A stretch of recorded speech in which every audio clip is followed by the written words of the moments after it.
आज से सदियों पहले बेशक हमारे पूर्वजों को सूर्य की रोशनी अर्थात लाइट के बारे में साइंटिफिक नॉलेज नहीं थी, लेकिन फिर भी वो सूर्य की रोशनी की इम्पोर्टेंस से अनजान नहीं थे। जैसे जैसे इंसानों ने तरक्की की, कुछ जिज्ञासु लोगों ने लाइट के नेचर के बारे में प्रश्न पूछने शुरू किए। जैसे कि लाइट किस चीज से बनी है, ये कैसे बिहेव करती है और ये अलग अलग चीजों के साथ कैसे इंटरेक्ट करती है। अपने समय के ही नहीं बल्कि आज तक के सबसे famous scientist sir Isaac Newton ने ऑप्टिक्स मतलब के लाइट के ऊपर बहुत सारे एक्सपेरिमेंट्स किए और लाइट के रिफ्लेक्शन और रिफ्रैक्शन जैसे फिनोमिना को एक्सप्लेन करने के लिए उन्होंने प्रपोज किया कि लाइट पार्टिकल्स की बनी होती है। सर आइजक न्यूटन ने इन पार्टिकल्स को बुलाया कोरपसल्स। इसके बाद समय गुजरा और साल 1801 में थॉमस एडिसन के डबल स्लिट एक्सपेरिमेंट्स ने दिखाया कि लाइट इंटरफेयर और डायफ्रैक्ट कर सकती है और इंटरफेरेंस और डायफ्रैक्शन ये वेव फिनोमिनन है। इससे ये साबित हुआ कि लाइट एक वेव है।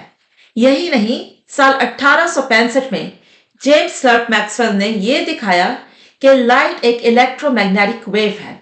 तो अब तक ये साबित हो चुका था कि लाइट एक वेव है और लाइट का वेव नेचर बहुत सारे ऑब्जर्व ऑप्टिकल फिनोमिना को भली भांति एक्सप्लेन कर रहा था। लेकिन एक चीज थी जिसको कि वेव नेचर ऑफ लाइट से हम लोग एक्सप्लेन नहीं कर पा रहे थे, और वो थी कि लाइट जब कुछ तरह की मेटल्स के ऊपर पड़ती है, इंसिडेंट होती है, तो वो उन मेटल्स में से इलेक्ट्रॉन्स को निकाल सकती है, इजेक्ट कर सकती है।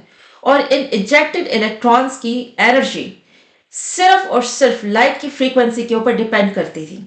इसको वेव नेचर ऑफ लाइट से बिल्कुल भी एक्सप्लेन नहीं किया जा पा रहा था। इसको एक्सप्लेन किया एल्बर्ट आइंस्टाइन ने, जिसके लिए उन्हें बाद में नोबेल प्राइज भी मिला। एल्बर्ट आइंस्टाइन के हिसाब से लाइट बनी है डिस्क्रीट पार्टिकल्स, डिस्क्रीट क्वांटम्स की, और इन क्वांटा को बोला गया फोटॉन्स। फोटॉन्स क्या है? Particles of light.